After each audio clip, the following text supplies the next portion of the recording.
What's up, peeps? In today's video, I'm giving a distressed vibe to a piece for my client. I am so excited to share this project, but I did have a few repairs to make before I could get into painting, so let's get right into this. Even though it needs a few repairs, I started this one like I do with all of my projects, by cleaning the piece. My client asked me to match this to the style and color of a desk that they already own.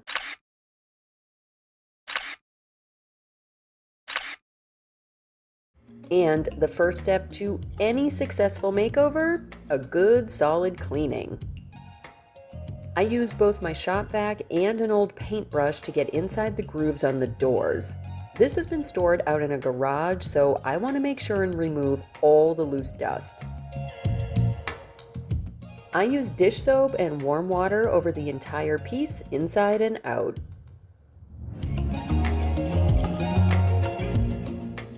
Then I wiped everything down with a clean rag and water, and I left it to dry.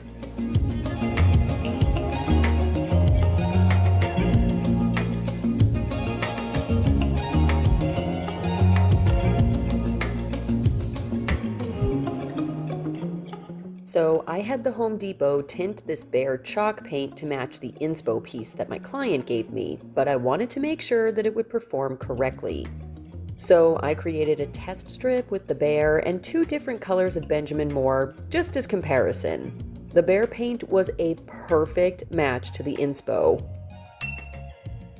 Thanks, Home Depot!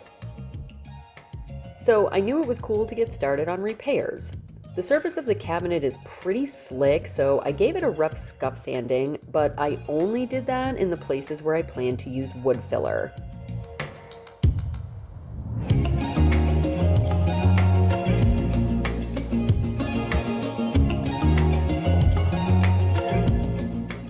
When I got to the third spot, I discovered that it was actually lifting veneer. That's not something that I could fix with wood filler.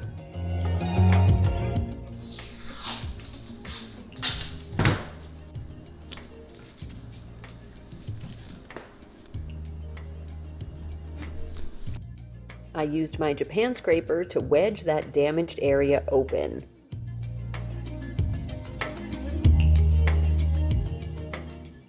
Then, with a toothpick, I added some Gorilla wood glue.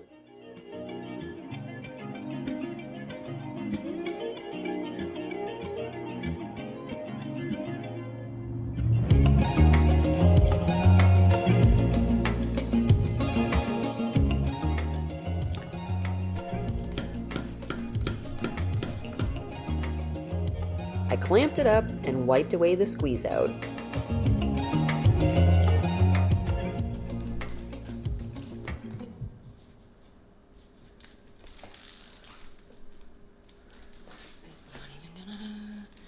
It's not even gonna work, is it? No, it's gonna be closer. That's more like it.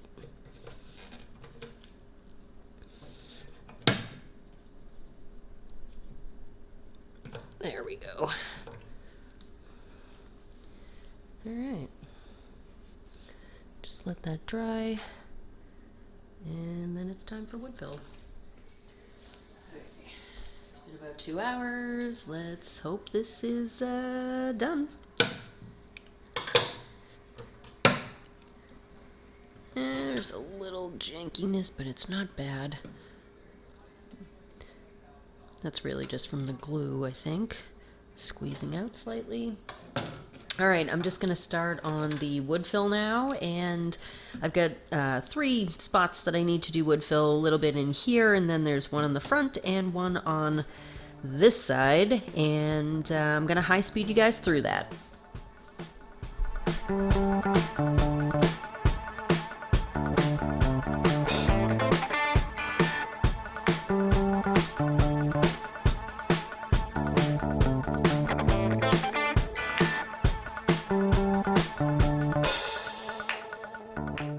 I hand sanded the filler and wiped away the dust.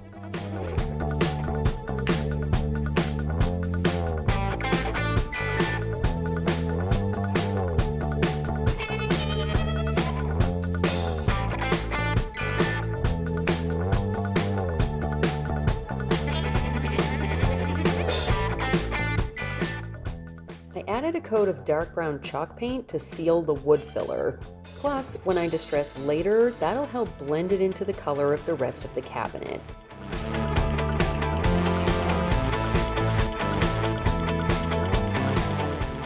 Alright, time to get the doors and the hardware, and then let's get scuff sanding.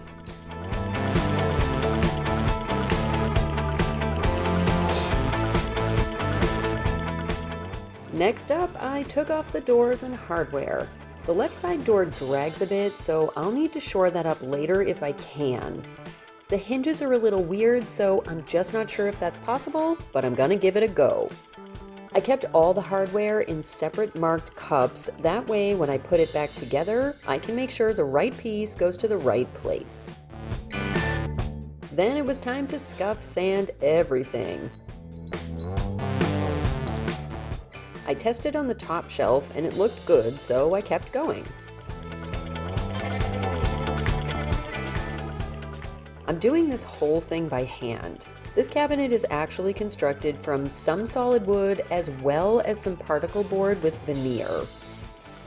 So I definitely didn't want to risk blowing through the veneer, and I just have way better control sanding by hand.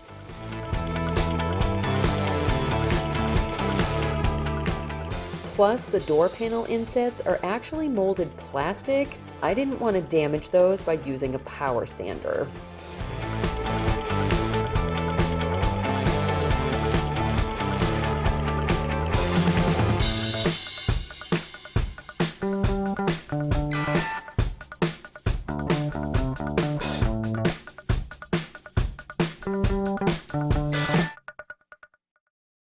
Then I started on the inside, and I tried to avoid hitting that back panel at first, but I end up replacing it, so I really didn't need to worry.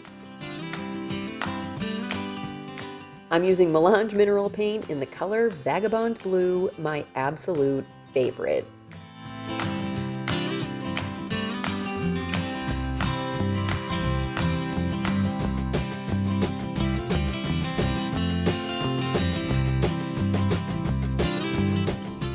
I did end up painting with both of my hands though at times. Getting into all those tight corners really requires being somewhat ambidextrous, and luckily I am, but actually only with painting. It's weird, but you know, I'm weird, so there it is.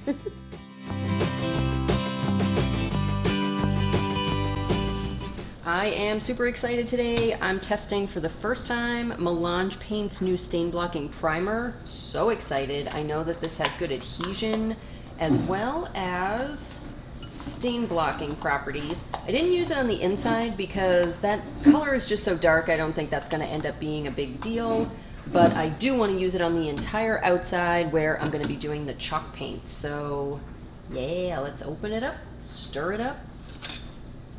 Little darling.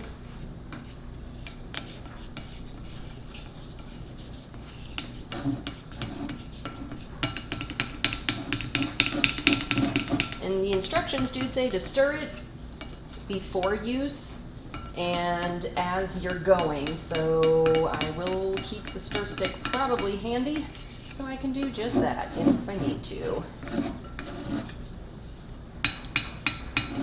I'm pretty excited to give this a try because when I saw that they had one, I knew I needed to test it. And I will keep you posted on how it goes, but I haven't really seen too many reviews yet, and I'm excited to give you my 10 cents. All right.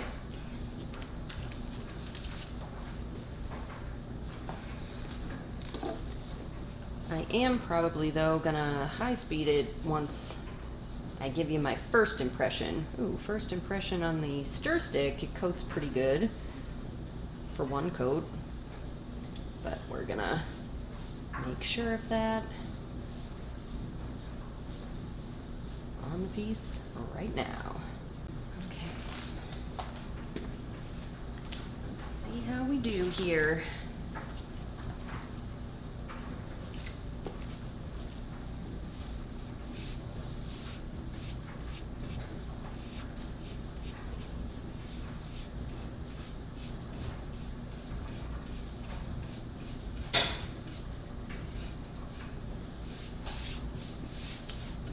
seems to apply pretty similar to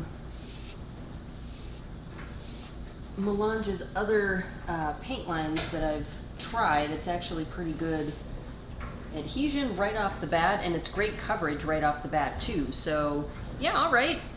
I'm just gonna keep going, and yep, we'll just see how it goes.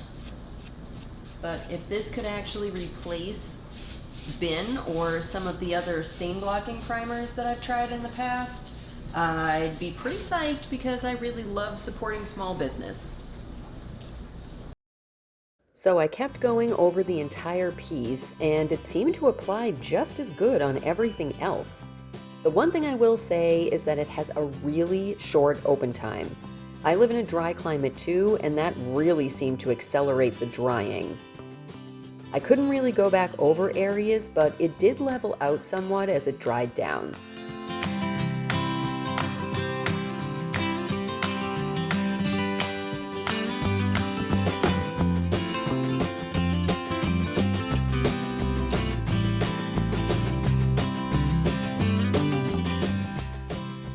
The doors took me a while because of all that detail.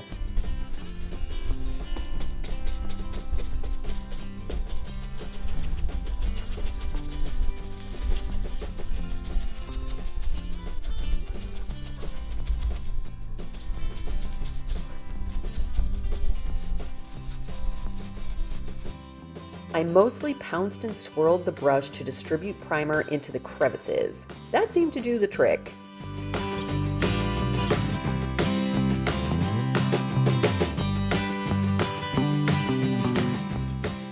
And I finished everything up off camera.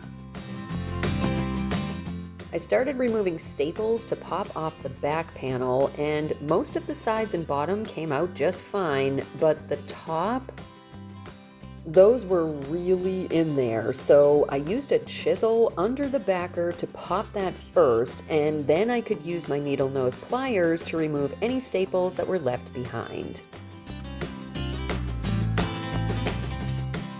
Then I finished off this jar of Vagabond Blue by doing a second coat on the inside of the cabinet and the doors, and I left it all to dry overnight. Later, favorite color of blue, you've done me well.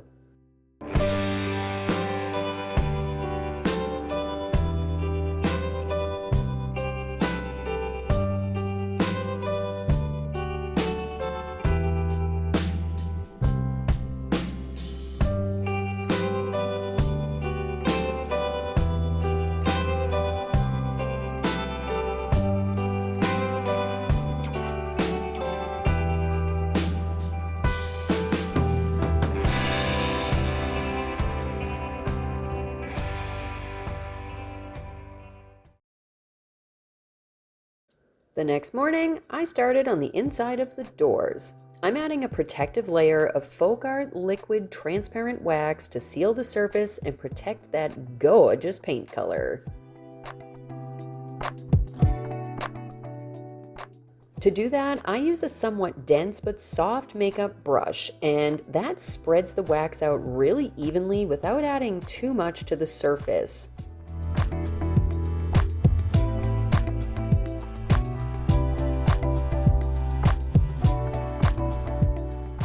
I did the same thing inside the cabinet over everything that was blue. Then I left it to cure for the time recommended on the label.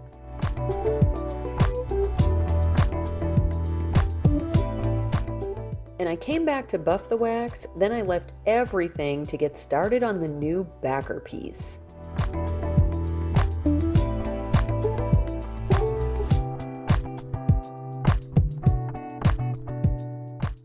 I took measurements at the bottom, middle, and top of the cabinet, transferred those measurements to my 1/4 inch thick plywood,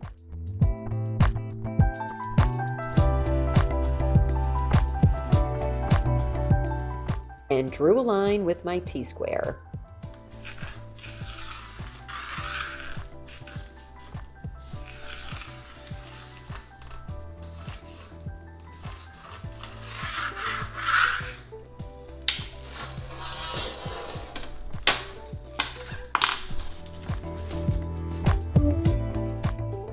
ran some 2-inch frog painter's tape over that mark.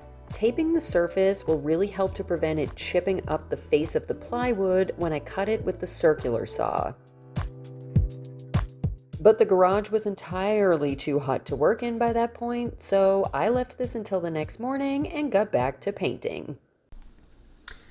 To paint this cabinet and doors, I'm using this Behr Chalk decorative paint. This stuff is awesome, and this is a custom color. They color matched for me against the drawer that my client had. That's out of her desk, and that desk is this cabinet is gonna match her desk exactly. So I'm going to be doing some distressing and all kinds of other fun stuff, but we're starting with some chalk paint, so let's get started. And I'm not thinning this at all, and I'm also not using my spray bottle for this one because I want this to be super thick. Just really good adhesion chalk paint. So, all right, hopefully you can see what I'm doing here. Just get a little bit on the brush. Oh yeah, that's definitely gonna work out great.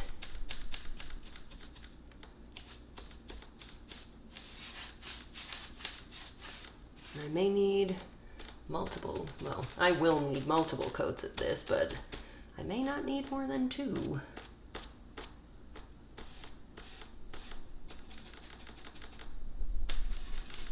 This brush is awesome though, it distributes really well. So I should be good. All right, I'm just gonna keep going. Let's get some high-speed action for you here.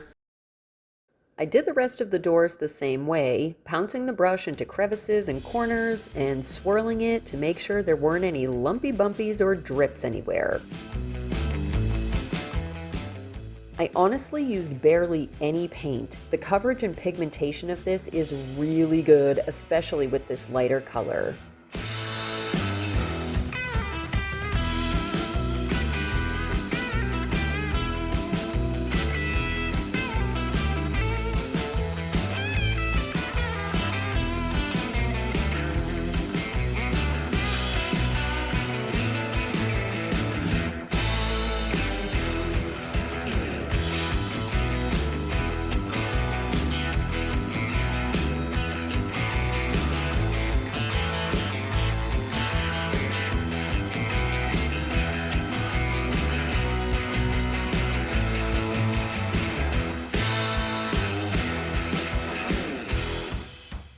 A few hours later, I started on the doors with coat 2, but I'm not showing all of that boring color-on-color painting on camera. I just wanted you all to see how great the coverage is of this paint. I only needed 2 coats all over everything, and it was fully coated. Once I was done, I left everything to dry overnight.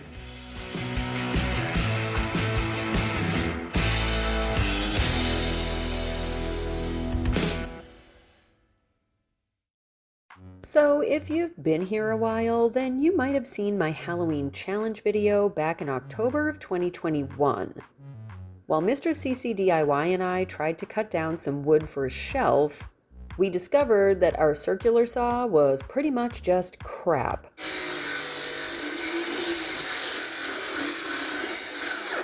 Did you just cut into it?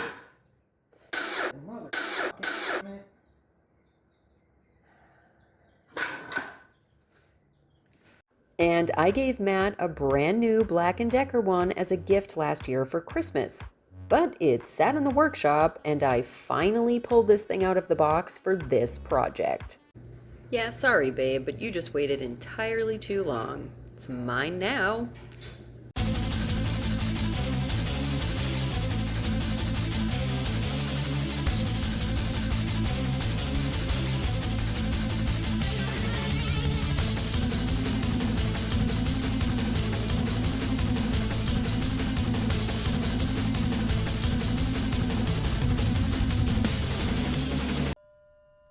Yeah, baby.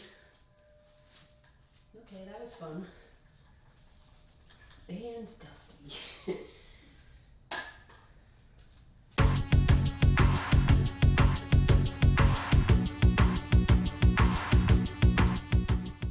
After sanding down any rough edges or splinters from the plywood, I wiped it down and then I left it to dry. Then it was time for vinyl. If you're new to using peel and stick vinyl, I don't recommend doing it this way by peeling off all the paper backing to start. For my piece though, it was kinda necessary just so I could keep things level. Otherwise, the pattern is gonna look off once the backing is attached. And that would be no muy bueno.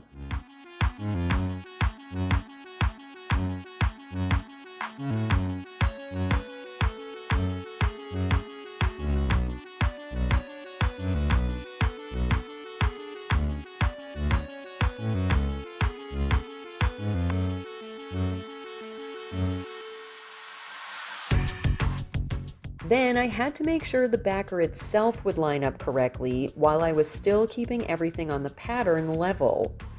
I'm not gonna lie, I crossed my fingers a lot during this stage.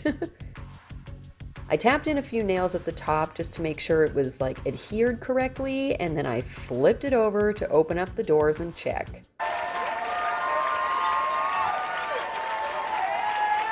It actually looked good, so I finished up a few more, but I did the rest of all of this off camera. Then I could finally get to some more fun stuff. Distressing! I started with the doors and I used a 180 grit sandpaper to pull off layers of paint back down to the brown. Remember my inspo?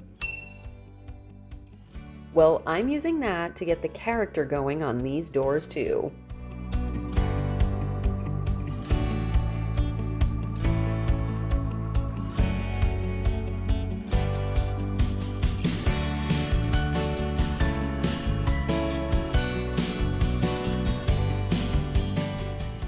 I did the same thing to the cabinet, but I used the technique sparingly. I scuffed up all of the edges and then just a handful of key spots that might get natural wear and tear over time.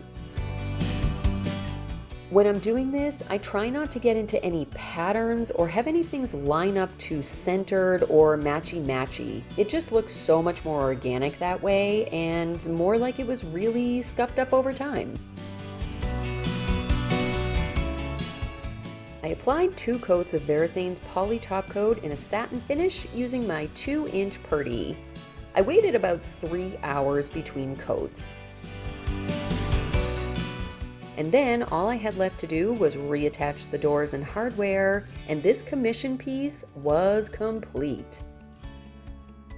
I'm super stoked with how this turned out, but most importantly, my client is in love with it, and in the end, that's really all that matters to me.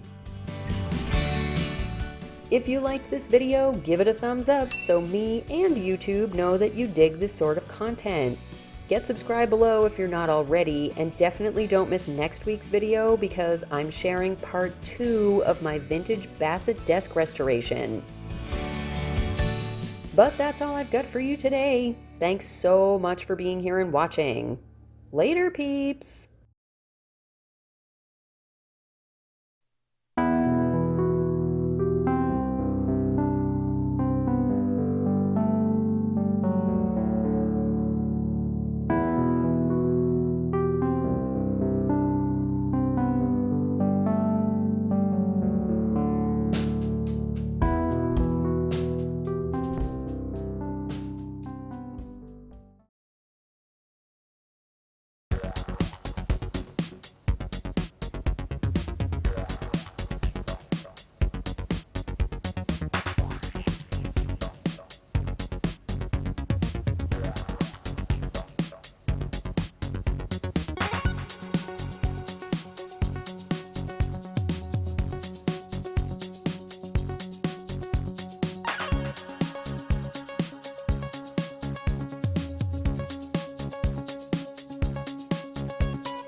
Again with the 1-second pause. Listening to my laundry go in the dryer. Anyway, we discovered that our circular... Okay. Much better with doing it first. Oh, it didn't even go through. That's great. That's going. It worked. Great. And now more for the scrap pile.